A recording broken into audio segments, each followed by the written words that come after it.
Praise the lord. దేవుని ఘనమైన నామమునకు మహిమ కలుగును గాక. ఈరోజు దేవుని వాగ్దానము, నేను నిన్ను పుటము వేసి తిని వెండిని వేసినట్లు కాదు, ఇబ్బంది కొలిమిలో నిన్ను పరీక్షించి తిని. యెషయా గ్రంథము 48వ అధ్యాయం 10వ వచనము.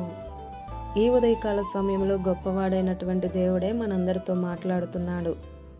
నేను నిన్ను పుటము వేసి తిని వెండిని వేసినట్లు కాదు, ఇబ్బంది కొలిమిలో నిన్ను పరీక్షించి తిని అని.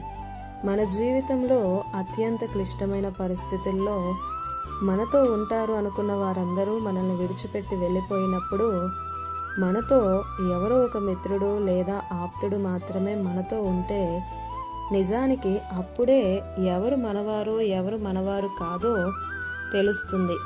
ఆ వ్యక్తులు ఆ పరిస్థితులు జీవితకాలం గుర్తుండిపోతాయి. అదే సమయంలో మన జీవితంలో ఎటువంటి క్లిష్టమైన పరిస్థితుల్లో మనం ఎలాంటి విశ్వాసమును భక్తిని కనపరుస్తున్నామని దేవుడు కూడా చూస్తూ ఉంటాడు.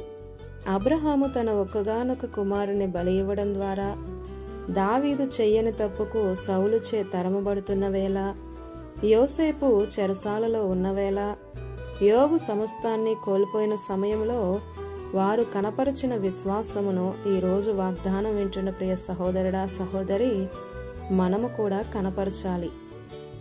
ఇబ్బందుల కొలిమిలో, అగ్ని వంటి శ్రమలలో దేవుడు మనల్ని పరీక్షిస్తూ ఉన్నప్పుడు మన అమూల్యమైన విశ్వాసం బయటపడుతుంది.